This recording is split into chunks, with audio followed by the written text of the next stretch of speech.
మీరు పై స్థాయిలో ఉన్నారని మీ క్రింది స్థాయి వారిని చులకనగా చూడకండి. కాలానికి దిశలు మార్చే శక్తి లేదు, కానీ దశను మార్చే గొప్ప శక్తి ఉంది. గుర్తుపెట్టుకోండి. డబ్బులున్నాయన్న గర్వంతో ఎదుటివారిని హేళన చేయకు. మనిషి 100 ఏళ్లు బ్రతికినా కాటికే, ఎన్ని కోట్లు కూడబెట్టినా కూటికే.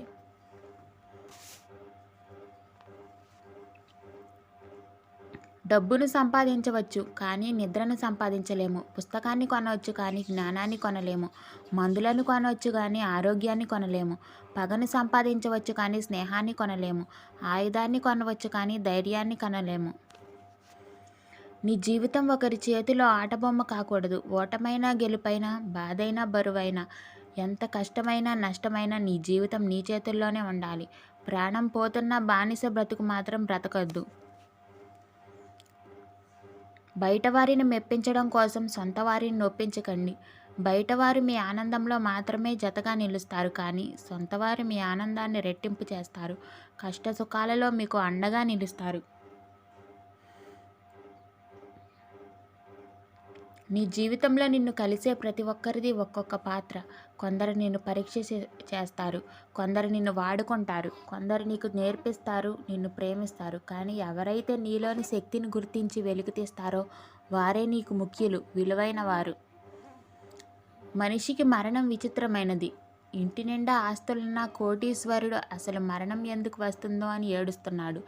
అదే ఇంటి నిండా కష్టాలు ఉన్న పేదోడు చావుడు ఎప్పుడు వస్తుందా అని ఎదురు చూస్తున్నాడు.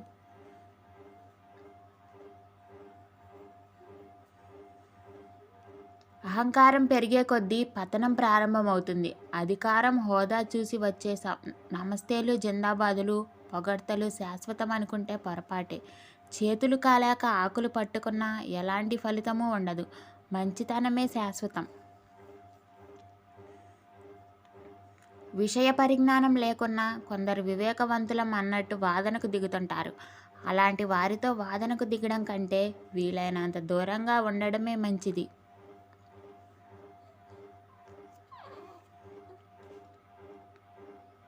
కాలానికి మనం ఇచ్చే విలువ మన విలువను పెంచుతుంది. డబ్బుకు ఇచ్చే విలువ ఆపదలో ఆదుకుంటుంది.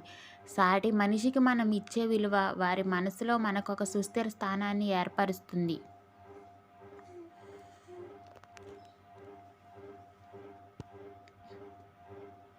అధిక ప్రసంగితో చర్చ వాదనకు దారి తీసి చివరకు సమస్యలు తెచ్చిపెడుతుంది. లైఫ్లో సుఖంగా ఉండాలంటే 3 విషయాలు గుర్తుపెట్టుకోవాలి. జరిగిన దాన్ని మర్చిపోవాలి, జరుగుతున్న దాన్ని గమనించాలి, జరగబోయేదానికి సిద్ధంగా ఉండాలి. భయపడుతూ కూర్చుంటే బ్రతకలేవు. తప్పో ఒప్పో వేసి చూడు. గెలుపైతే నిన్ను ముందుకు నడిపిస్తుంది, ఓటమి పాలైతే తర్వాత ఏం చేయాలో నేర్పిస్తుంది. దారి వెంట పోవడం కాదు, దారి చేసుకుని వెళితేనే నీ ప్రత్యేకత ఏమిటో లోకానికి తెలుస్తుంది. ఎవరూ నడవని దారిలో ఒంటరిగా నడవడం అంటే రాబోయే తరాలకు దారి చూపడమే. ఈ ముగ్గురిని దగ్గరకు రానివ్వకు. మనకు విలువ ఇవ్వని వారిని, మనల్ని చూసి ఏర్చపడే వారిని, మనల్ని అర్థం చేసుకోకుండా మన గురించి ఇతరులకు చెడుగా చెప్పేవారిని. ఎవరైనా నిన్ను ఎంత అభిమానించినప్పటికీ అధైర్యపడకు. తలెత్తుకొని ముందడుగు వేయి. నీ చిరునవ్వే నీ శత్రువుని పెట్టే పెను ఆయుధమని ఎప్పటికీ మర్చిపోకు. మన విలువ తెలియని వాళ్ళతో ఏం మాట్లాడినా, వాళ్లకు ఏం చేసినా మనకు విలువ ఉండదు. ఒకప్పుడు నీకు విలువ ఇచ్చిన వాడు ఇప్పుడు ఇవ్వడం లేదంటే వారికి మనతో అవసరం తీరిపోయిందని అర్థం. జీవితం మీద ఆశతో కాదు, కసితో, క్రోపంతో బ్రతకాలి. ఇక్కడ బ్రతకాలి అంటే యుద్ధం చేయాలి, పోరాడాలి. భయపడినా బాధపడినా మన జీవితం మనల్ని ఈ ప్రపంచం నుండి దూరంగా విసిరేస్తుంది. కదిలే మేఘాలను కట్టి బంధించాలనుకోవడం ఎంత అవివేకమో, మనల్ని కాదనుకుని వెళ్ళిన బంధాలను పట్టుకుని వేలాడడం కూడా అంతే అవివేకం. Thanks for watching. Please do like, share and subscribe my channel. By by.